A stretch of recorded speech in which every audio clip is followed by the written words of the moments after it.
सभी का बहुत बहुत अभिवादन, प्रणाम। जैसा आप जानते हैं, हम आत्मसंयम योग अध्याय 6 तो निरंतर ले रहे हैं। आज का 12वां विवेचन है। भगवान कृष्ण कहते हैं, हे अर्जुन, जो योगी अपनी सादृश्यता से संपूर्ण भूतों में सम देखता है, वह सुख दुख को भी सब में संभाव देता योगी ही, वह योगी ही परम श्रेष्ठ माना है। अब देखिए, यहाँ पर एक ही शब्द नया है, सादृश्यता, उसी के बारे में विवेचन करना है। ये पिछले कई बार चर्चा कर चुके हैं। समत्व योग है, समता का बोध श्रेष्ठतम योग, समता का बोध श्रेष्ठतम योग है। इसकी चर्चा कई बार हुई। क्या आपने सीखा था? सुख और दुख में, अनुकूलता और प्रतिकूलता में जो समभाव बना रहता है, समता देखता है, वही योग है। इस संबंध में पहले भी अनेकों बातें कही जा चुकी हैं। एक नई बात जो इस श्लोक में भगवान ने जोड़ी है, वो ये है, अपने सादृश्य से सब में ही सम स्थिति को देखता है। तो अपने सादृश्यता में समस्त सम को एक दृष्टि देखता है। इसका क्या मतलब है? देखिए, सादृश्य का अर्थ यह है कि जब भी कोई निर्णय लें दूसरों के संबंध में, तो सर्वा अपने को सादृश्य ही लें। इसका तात्पर्य क्या है? सामान्य परिस्थिति में बहुत सरल शब्दों में इसको समझते हैं। अधिकांशतः की मनोदशा क्या होती है? अधिकांश प्राणियों की मनोदशा वास्तव में क्या होती है? जब दूसरा कोई बुरा काम करता है अपने अलावा, तो हम क्या कहते हैं? बहुत बुरा आदमी है, बहुत गलत काम कर रहा है, मक्कार है, धूर्त है, कुछ भी अपन कहते हैं। मगर अगर वही काम, वही बुराई अगर हम करते हैं, तो हम अपने लिए क्या कहें? क्या करें, मजबूरी है, करना पड़ती है, दुनियादारी है, चलता है थोड़ा बहुत। ये सादृश्यता यही है कि आपने समान दृष्टि नहीं रखी अपने। अब क्या है, ऐसे क्रोध अगर कोई करता है, देखिए बहुत सरलता से इसको समझ रहे हैं अपन। क्रोध कोई करता है, दूसरा कोई क्रोध करेगा, तो अपन क्या कहेंगे? बड़ा हिंसक प्राणी है, बहुत बहुत हिंसा है इसके अंदर, भरी हुई, फूट भरी हुई है, कभी बात बात में क्रोध करता है। और अगर आप क्रोध करें तो आप क्या कहेंगे? अरे मैं तो दूसरों सुधार के लिए ये सब कोशिश कर रहा हूँ, अनुशासन के लिए क्रोध कर रहा हूँ, वैसे मैं क्रोध विरोधी नहीं। अपने क्रोध को अपन जस्टिफाई करें, तो दूसरे के क्रोध को मक्कारी कहेंगे, धूर्तता कहेंगे, हिंसक आदमी कहेंगे। एक अगर चोरी करे कोई, बड़ा गलत कार्य, चोर है, चोरी करता है, उससे अगर चोरी करना पड़े, कभी कोई दूसरा रिश्वत देता है तो अपन गाली देते हैं, खुद कभी लेना पड़ जाए तो क्या कहेंगे? कि मजबूरी है भाई, आपदा के कारण कभी कभी थोड़ा बहुत तो चलता है। ये जो फर्क है ना, इसी की चर्चा यहाँ पे की जाती है। तो वास्तव में है क्या? मनुष्य की प्राणी का स्वभाव क्या है? अपना नेचर जब वो बखान करे, तो जो आपके अंदर श्रेष्ठता है उसकी चर्चा करें। मेरे अंदर ये श्रेष्ठ है, मैं ऐसा, मैं ये काम अच्छा करता हूँ, मैं ये अच्छा करता हूँ, वो उसको वो आपका स्वभाव माना जाए, ये आपकी इच्छा रहती है। और हमेशा आप अपना उसी ढंग से अपने आप को प्रोड्यूस करते हो दूसरे के साथ। और दूसरे की जब आप विवेचना करते हैं तो निकृष्टतम दृष्टि से उसको देखते। वह क्या है? दूसरे का जो निकृष्टतम है वो उसका स्वभाव माना जाए, और अपना जो है श्रेष्ठतम उसके स्वभाव आपका माना जाए। दूसरे में जो निकृष्टतम बात है वो उसका स्वभाव माना जाए। ये छिपा हुआ मनोविज्ञान अधिकांश लोगों के मन में होता है। और श्री कृष्ण भगवान ये कह रहे हैं कि दूसरों की खाई अगर देखते रहोगे, दूसरों की खाई यदि देखोगे, तो पहले खुद की खाई देख लो, तो दूसरे से ज्यादा गहरी नजर आएगी अगर वास्तव में ईमानदारी से देखो। क्या है? ये सब बातें जीवन में सबके घटित होती हैं, मगर अपन ने उसको इतना सामान्य मान लिया, सामान्य मान लिया कि उसमें सुधार की कोई आवश्यकता महसूस नहीं करती। भगवान कृष्ण यही कह रहे हैं, इसको सामान्य मत मानो, यही तो मूल बातें हैं सुधारना। देखिए, और एक बात और है, अगर आप दो लोगों के बीच में अगर कोई निर्णय देना, दो लोग झगड़ रहे हैं, जैसे जज क्या करता है, दो लोगों के बीच में झगड़े को सुलझा देता है। आप भी मान लीजिए कि नहीं, दो पार्टियां, एक ही कोई संस्था है, वहां दो लोग झगड़ा कर रहे हैं, तो आपको अगर जज बना दिया जाए तो आप दोनों की बात सुन के कुछ ना कुछ अच्छा निर्णय दे सकते हैं। मगर जज की तरह निर्णय देना बहुत सरल है, मगर यदि उस कुटुंब में एक पार्टी आप खुद हो और एक पार्टी दूसरा हो और निर्णय लेने का काम भी आपको ही दिया गया हो, तो आप ईमानदारी से निर्णय लीजिए, तब आप सही निर्णय ले पाएंगे। ये यहाँ अंकित करने को खुद आपको अपना निर्णय लेना। दो भाइयों में है, आप बड़े हो, छोटा है, छोटा बड़ा है, कुछ संपत्ति का बंटवारा करना, आप ही को सौंप दिया गया वो कार्य, आप ईमानदारी से सही करो, आप बड़े हो, तब क्या आप ईमानदार रह पाओगे।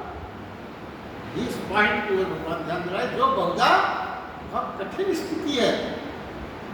एक बार एक सैरोगन समाजवाद की कहानी है, समाजवाद पर चर्चा हुई, अधिकांशतः गरीब लोग थे, बकरी का कोई काम करता था, कोई मुर्गी का काम करता था, सब लोग इकट्ठे हुए, बोले समाजवादी समाज थे। बड़े प्रस्ताव पास किए गए। क्या प्रस्ताव पास किए? पूरा समाजवाद होना चाहिए।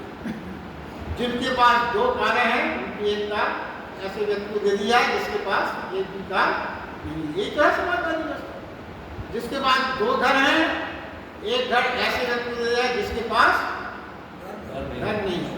कोई सामान किसी के पास ज्यादा है, दूसरे के पास सामान बिल्कुल नहीं है, दो सोफे हैं, चार कुर्सी, दो कुर्सी बांट दी जाए।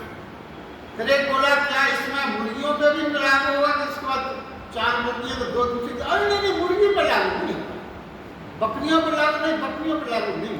क्यों? क्योंकि ये उनकी संपत्ति बढ़ जाती। ये जो है ना, जब अपनी चीज बंटने पे आए, कार बंटना है तो मेरे पास तो कार है नहीं, एक भी दो कारें जिसकी बटे अपन को क्या लेना है। मकान तो अपने पास है नहीं, बट जाए बहुत अच्छा, मगर मुर्गी नहीं बंटना चाहिए। क्यों? उसमें आई विल भी इफेक्ट। बकरी नहीं बंटना चाहिए क्योंकि उसमें हमारे ऊपर। तो ये जो भाव है, इसी की भगवान चर्चा करते हैं। तो क्या है? संत वो है जो स्वयं को महान, अधिकांश का क्या रहता है, संत में भूल क्या हो जाती है, स्वयं को महान और दूसरों को नरक योग्य मानता है। ज्यादातर संतों में ये बात कभी पाई गई, वही वो भगवान ने कहा है वह सही संत नहीं माना जाएगा। जो अपने आप को तो बड़ा विद्वान मानता हो और दूसरों को सोचता हो सब नरक के भागी हैं, इसलिए सुनने आए। सही संत तो वो है जो सब में एक ही प्रभु के दर्शन, सब में वही सही संत माना। देखिए, मनुष्य की कमजोरियों पर तरफ ध्यान देना और उन्हीं कमजोरियों को दूर करना है। भगवत गीता में जो मुख्य बात भगवान बताना चाहते, सुधारना चाहते, देखिए क्या होता है। अधिकांश एक बात और आपने मुझे तो देखी होगी, पड़ोसी की कोई अन्य बढ़ाई करे, आपके पड़ोसी की कोई आके बढ़ाई करे, क्योंकि बहुत सज्जन आदमी हैं, बहुत अच्छे व्यक्ति हैं, बड़े अच्छे अच्छे काम करते हैं, आप फौरन एकदम से उसकी बात कभी नहीं। क्या कहेंगे?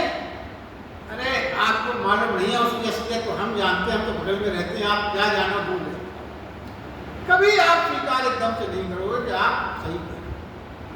क्या कहोगे? आप क्या जानो असलियत, मैं तो बगल में रहता हूँ, मैं जानता हूँ उनका स्वभाव कैसा है, बड़ी आप तारीफ कर रहा हूँ। उसमें आप कभी एकदम से स्वीकार नहीं करें। और यदि कोई व्यक्ति आके आपसे ये कहे कि आपके पड़ोसी का चरित्र ठीक नहीं है, आप बिना किसी जांच पड़ताल के तत्काल मान लेंगे और आप कहेंगे मुझे तो पहले से कुछ शंका थी इसके बारे में, आज आपने कन्फर्म कर। Thank you. ये जो मनोवृत्ति है सारे समाज में और अपने आसपास जो कुछ भी परेशानियां हैं ना, वो इसकी जटिलता की वजह से। और भगवान ने इसी ये शब्द जो रास्ता है ना, ये इसी के लिए भाई इन सब छोटी छोटी कमियों को सुधारने की बात ही भगवान की। अब देखिए, मैं भी दूसरों के समान हूँ, मैं भी दूसरों के समान हूँ, तो ऐसे में सादृश्यता आती है। और जब आप समस्त को दूसरों के समान मानेंगे अपने आप, तो क्या होगा ऐसे? आपके अंदर करुणा का भाव, क्योंकि जब आप सबको अपन समानता से मानेंगे तो करुणा का भाव पैदा होगा। और मैं श्रेष्ठ हूं, दूसरे निकृष्ट, दो ही भाव होगा। एक तो आप सबको अपने समान मान लेंगे, मैं जैसा मैं वैसे ही आप, कोई फर्क नहीं है, तो उसमें क्या होगा? करुणा का भाव रहेगा, मित्र का भाव रहेगा, प्रेम का भाव रहेगा, स्नेह का भाव रहेगा। और यदि आपने ये मान लिया किसी ने भी, मैं तो श्रेष्ठ हूँ, मैं तो बहुत अच्छा बोल लेता हूँ, ये सब कुछ नहीं जानते हैं, दूसरे निकृष्ट हैं, मतलब ये भाव अगर आप करेंगे तो क्या हो जाएगा? आपके स्वभाव में अहंकार आ जाएगा और वासना। तो वही का अहंकार क्या हो गया? अपने आप को अपनी श्रेष्ठ मानो, खुद को श्रेष्ठ मत मानो, दूसरों को श्रेष्ठ मानने दो, उनके जो भाव है वो उनके ऊपर छोड़ो, खुद को श्रेष्ठ मत मानो। तो वह आप क्या होगा? आपकी श्रेष्ठता को अहंकार रूपी दोष जो है वो ढक देगा, आपकी श्रेष्ठता ढक जाएगी। और ढकने की बात आप देखिए, सूरज ऐसे तेज को भी काले बादल ढक देते हैं। तो अहंकार का दोष आपकी सारी श्रेष्ठता को ढक लिया, उससे बचने की बात नहीं। और ये भाव पैदा ना हो, कौन सा? श्रेष्ठता का। और अगर ये भाव है तो महादुख का कारण है, ये भाव पैदा हो गया। और वो उत्तम योग और शांति कभी फलित नहीं हो सकती जो अपने आप को बहुत ज्यादा श्रेष्ठता के भाव से किसी करुणा और सालिसता का बोध सब में प्रतिष्ठित कर पाना ही योग है, और वही शांति और आनंद है। इस श्लोक में भगवान का ने जो कुछ भी कहा सालिसता का, उसका तात्पर्य है। अब देखिए आगे के श्लोक में इस गीता, भगवत गीता का जो बहुत महत्वपूर्ण श्लोक अर्जुन ने कहा है, उसकी चर्चा है। क्या कहते हैं? मधुसूदन, समत्व में स्थित होकर आपके द्वारा जिस योग का उपदेश दिया गया है, बड़े उपदेश दिए आप, अर्जुन कह रहा है, बड़े उपदेश समता और सुमति, मगर जरा विचार तो करिए श्रीमान, क्या मन की चंचलता के कारण उसमें उसको मैं स्थिर स्थिति में नहीं देख पाता। मन बहुत चंचल है, इसलिए मैं नहीं समझ पाता कि कुछ हो पाएगा। ये मन बड़ा चंचल है, बलवान है, अदम्य है, इसे बस में करना में वायु को रोकने के बाद दुष्कर मानता है। तो आपने तो कह दिया समता लाओ, मन चंचलता रोक दो, सब कर दो। अरे भाई कितना कठिन है, वायु की गति जैसे नहीं रोकी जा सकती, उसी मन की चंचलता भी नहीं रोकी जा सकती, ये दुष्कर कार्य कैसे होगा मुझसे? अगर आप सच माने, ईमानदारी सोचे तो ये अर्जुन का प्रश्न या शंका जो भी कहें ये सामान्य हम सब लोगों की वस्तुतः सबकी यही स्थिति रही होगी। ऊपर के कई संदेशों को श्रवण करने के बाद भी हमेशा मन में विचार आता है, कह देना बड़ा सरल है, मन को की चंचलता रोको में कैसे रोका, संभव ही नहीं लगता है। तो क्या है, क्यों ऐसा लगता है, कारण क्या है? सोचना कोई सामान्य बात है, क्यों सोच रहा है आदमी ऐसा? देखिए मन जो है क्षणों में हजारों किलोमीटर की यात्रा करने में सक्षम। आप यहाँ बैठे हैं तो क्षणों में आप अमेरिका चले जाइए, आपका कोई है कुछ भी है, कहीं भी चले जाइए, मुंबई चले, यहाँ मन को पहुँचने में एक क्षण की भी टाइम नहीं लगता। हजारों किलोमीटर की यात्रा एक क्षण में मन कर सकता है। फिर उसके गति को रोकना, वायु के प्रवाह को रोकने जैसा, जैसे हवा की गति नहीं रोक सकते आप, मन की गति भी रोक नहीं जा सकती, बड़ा कठिन काम है। और ये एक बात और भी है, कई कारण बताए गए, ये कारण, दूसरा कारण ये संशय हमेशा रहता है, हर व्यक्ति को ये संशय रहता है, क्या हमारे भीतर कुछ ऐसा है जिसे जानकर समझकर हम परमात्मा के साक्षात्कार हो सकेगा?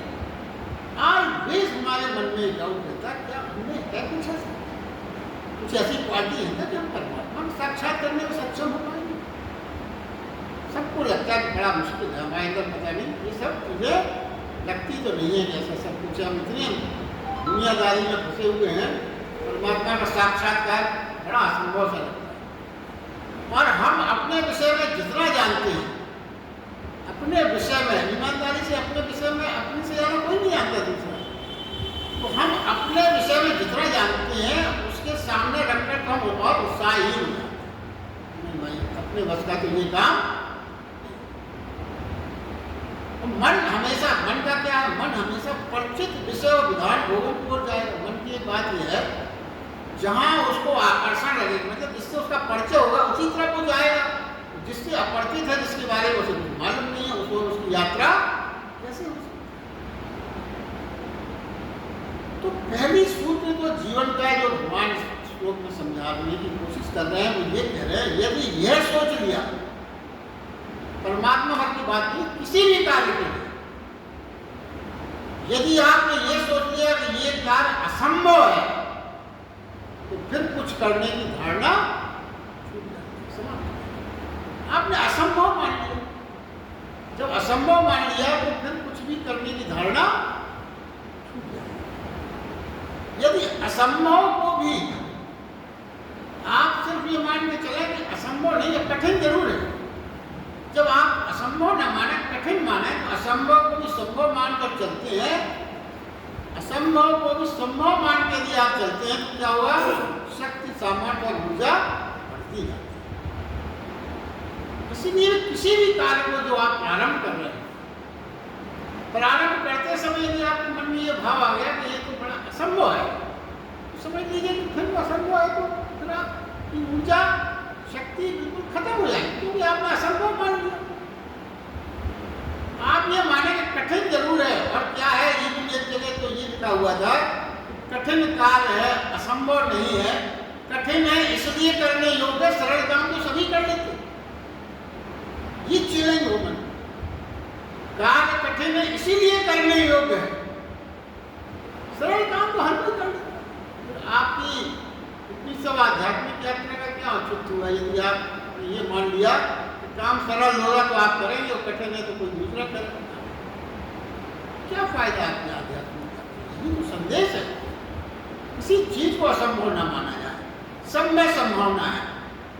और देखिए, अच्छा इसको और दूसरे ढंग से समझिए, मान लीजिए आपकी किसी भी व्यक्ति की आयु 80-85 साल हो गई, और मृत्यु के बारे में उसने सुना, हमारा उसके पास तो नहीं आई, जी रहा, तो वो ये क्या ये मान लेगा कि मृत्यु के दर्शन नहीं हुए तो फिर इसका मतलब मृत्यु नहीं है, क्योंकि मैं तो 85 साल का हो, बड़ी चर्चा सुनी थी मृत्यु की, मगर नहीं आई, तो ये मान लेगा क्या कि नहीं मृत्यु नहीं है। ऐसा नहीं है, ऐसा नहीं हो सकता। और देखिए, वायु की उपमा देना भी भगवान ने यहाँ एक तो विशेष बात समझने की कोशिश की है, वायु की उपमा देना मन से, वायु से रुकती ना, जब वायु ऐसे चंचल है, जैसा मन को चंचल है, मैं नहीं रुक सकता। तो यहाँ पे वो ये कह रहा है कि वायु से उपमा देना गलत है। इसमें ही मैं जो वायु से उपमा दी अर्जुन तुमने, ये गलत है। क्यों? वायु पदार्थ है, मन पदार्थ नहीं। पदार्थ मन का संबंध है, मन का संबंध पदार्थ से नहीं है, मन का संबंध क्या है, भाव से है।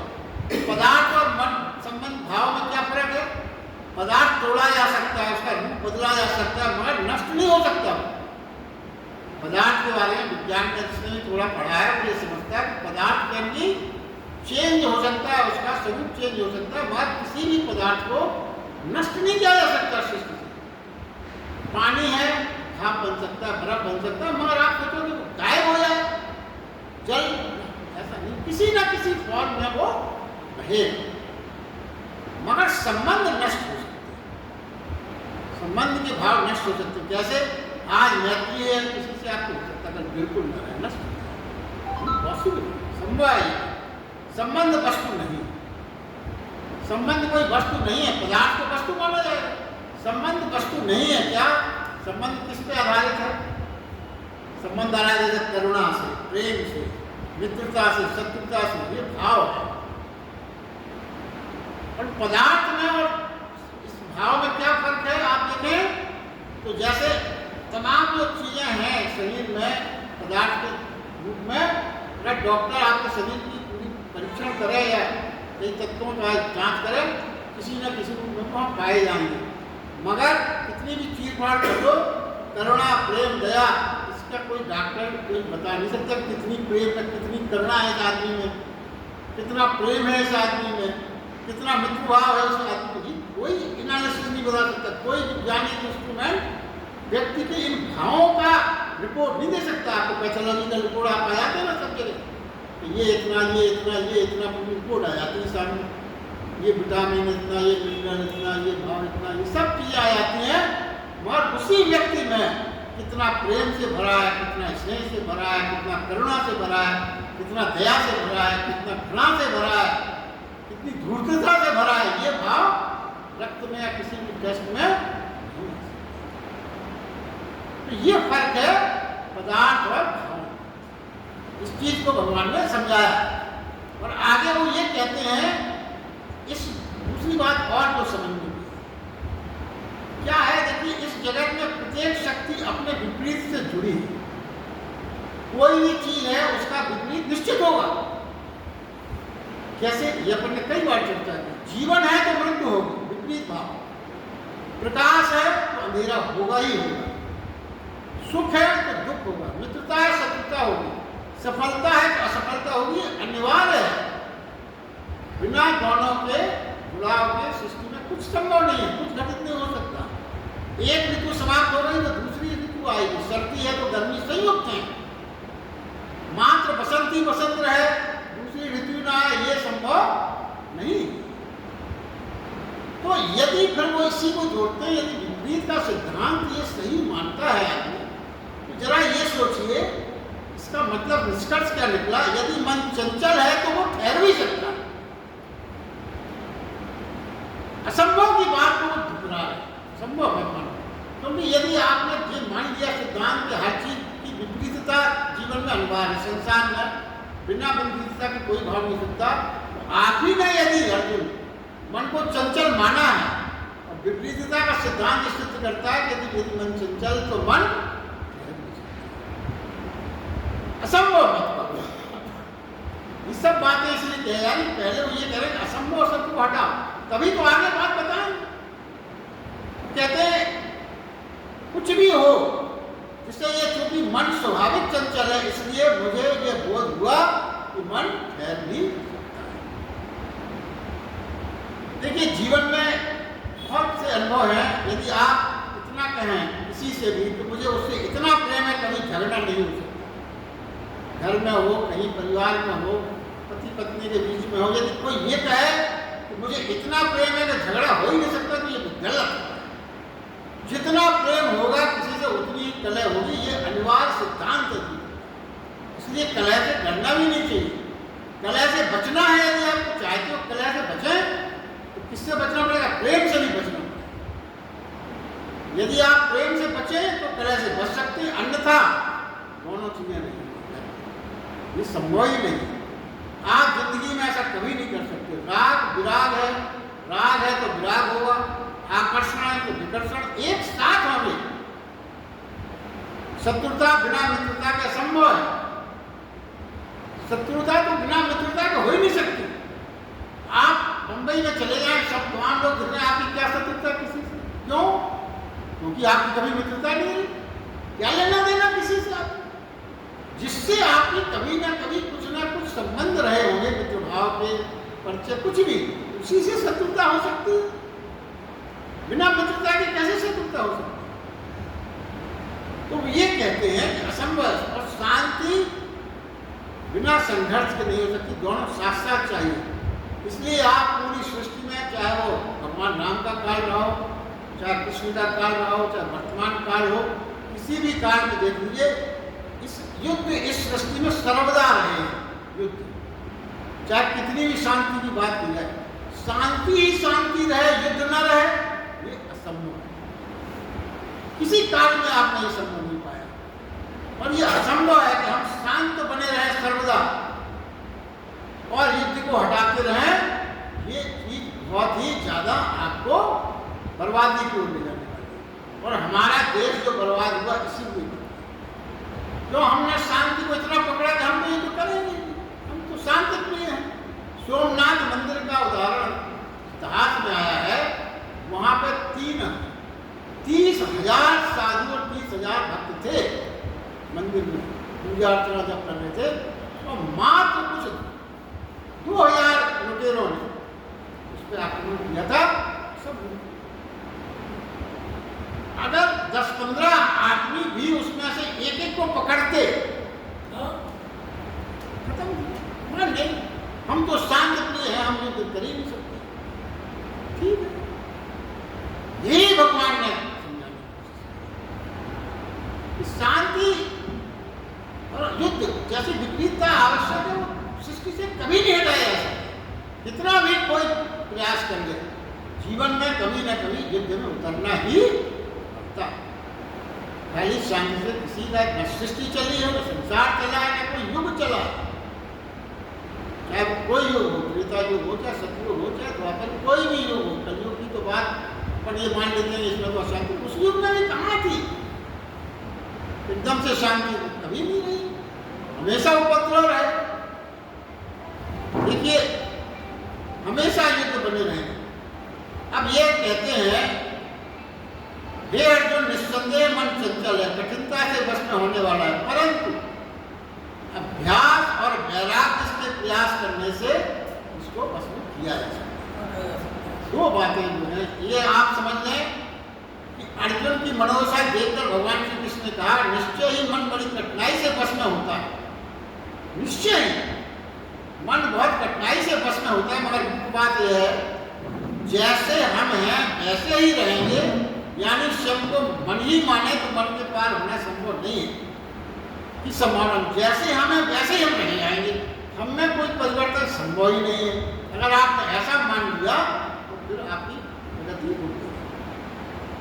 भगवान जैसे ये मत मानो, हम तो बस हमारा कितनी बस है, बस हो गया, बस इससे ज्यादा तो हम कुछ कर ही नहीं सकते। ये बहुत गलत मनोभावना है। वो ये कहते हैं हम उससे भिन्न हो सकते हैं, बहुत मनुष्य हो सकते हो। ये मान के चलिए कि जो ये बात जो है श्री कृष्ण ने कहा अभ्यास, ये दो शब्द जो है ना, अभ्यास और वैराग्य, गीता के प्राण माने हैं, भगवत गीता के प्राण हैं ये दो शब्द, अभ्यास और वैराग्य। ये अगर हमारे समझ में आ जाए तो हमारा जीवन में बहुत उत्साह, मन, शक्ति।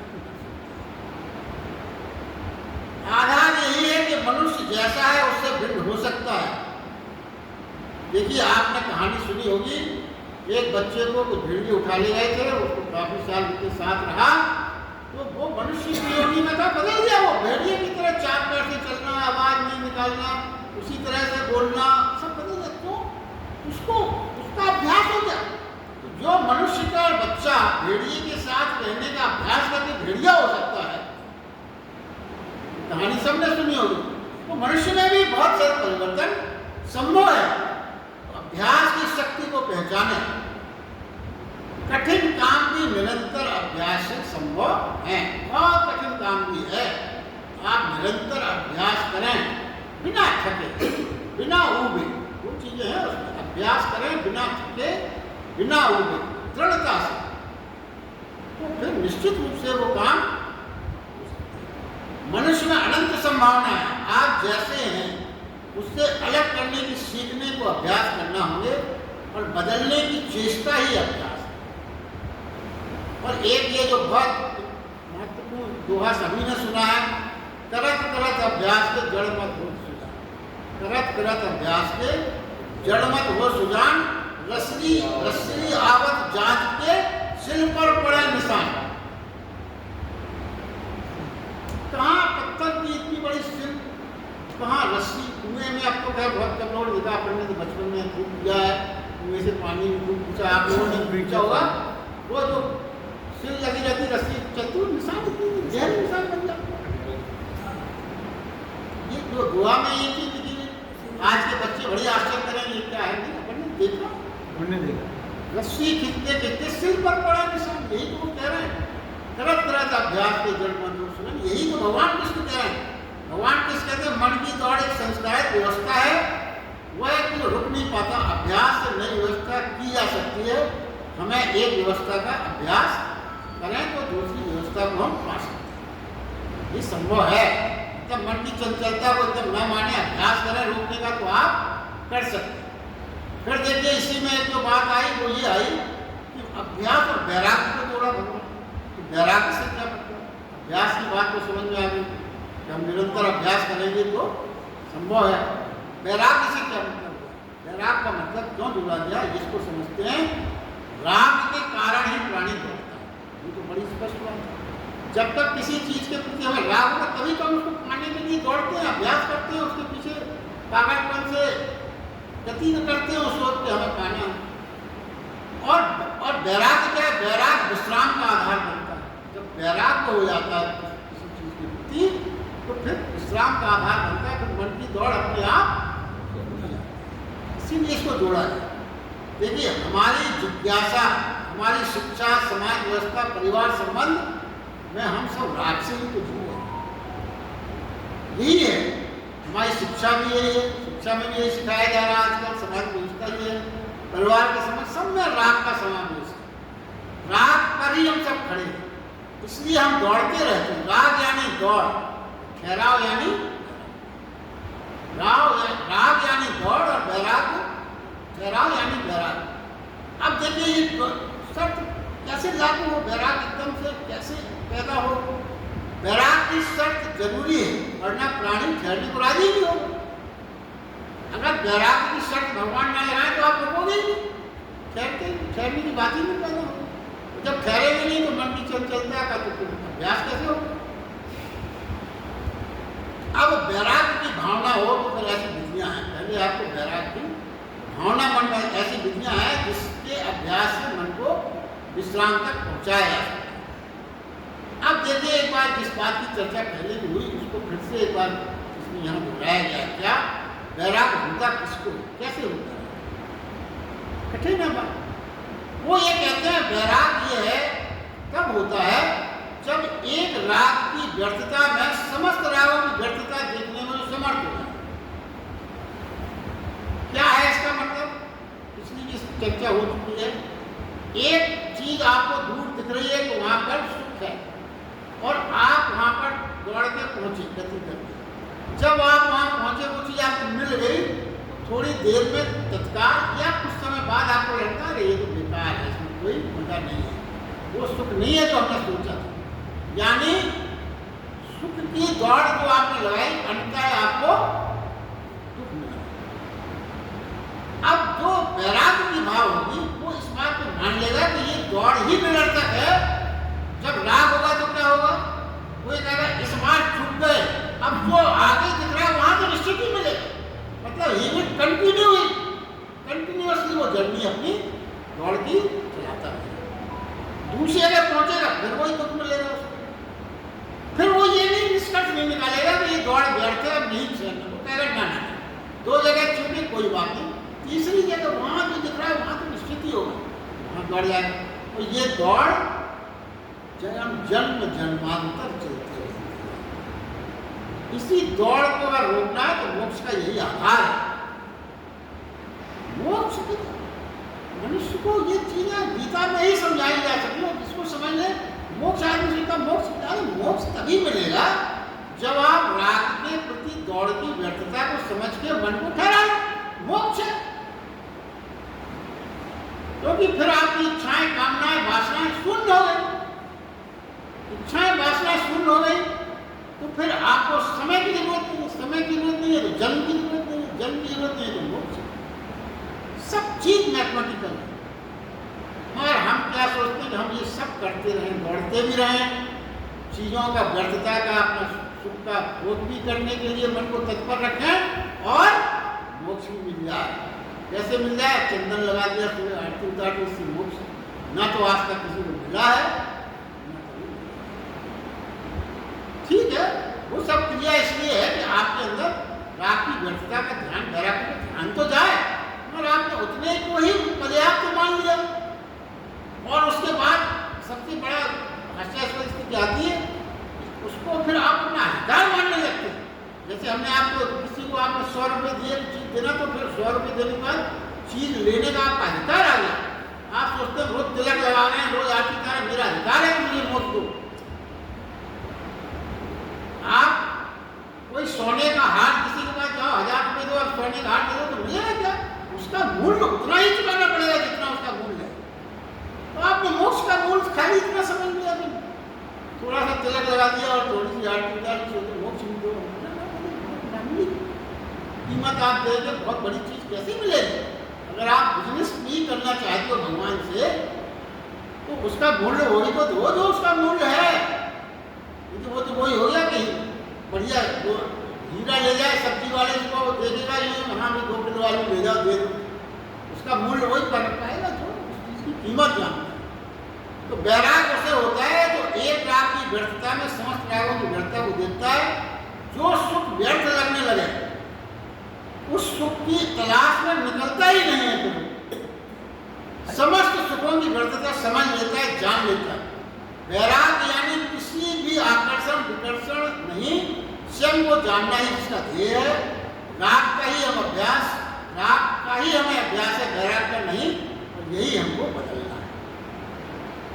परमात्मा देखिए अंत में जो मुख्य बात छोटी सी है, पर हमने आज तक जितने भी हम सब परमात्मा को पाना चाहते हैं, हर व्यक्ति के मन में ये भाव है कि परमात्मा से हमारी मुलाकात कृपा हो जाए। मगर आप जरा सोचिए क्यों नहीं मिल रहा? हमने जो जो काम भी किए हैं वो सब वो काम है जो परमात्मा के खोने के काम। संसार में मोह, राग, तरह तरह की ईर्ष्या, द्वेष, अन्य और लाभ, क्रोध, काम, लोभ, वो सब किया बनना, सबको आप जरूरी नहीं मानते दुनिया के लिए। आपने वो सारे काम किए हैं जो परमात्मा खोने के अभ्यास किए आप पाना आप चाहते हो। तो गीता भगवान संत में कहते हैं आप वो सारे प्रयास रोक दो जो भगवान को खोने के लिए आप कर रहे हो, तो भगवान का आपको मिले नहीं करेगा। आपको अन्य कुछ नहीं करना है, ना कोई जप करना है, ना कोई तप करना है, ना आपको कोई अनुष्ठान करना है, ना कोई यज्ञ करना है, धावन करना है, कुछ नहीं करना। वो कहते हैं सिर्फ वो करना बंद कर दो जो जो कृत्य आप भगवान को खोने के लिए निरंतर कर रहे हैं। ईर्ष्या, द्वेष, लोभ, मोह, काम, क्रोध, घृणा, ये भाव आप अगर बंद कर दो तो भगवान को आह्वान देना होगा, कुछ नहीं करना। चलिए आज के लिए बस इतना ही।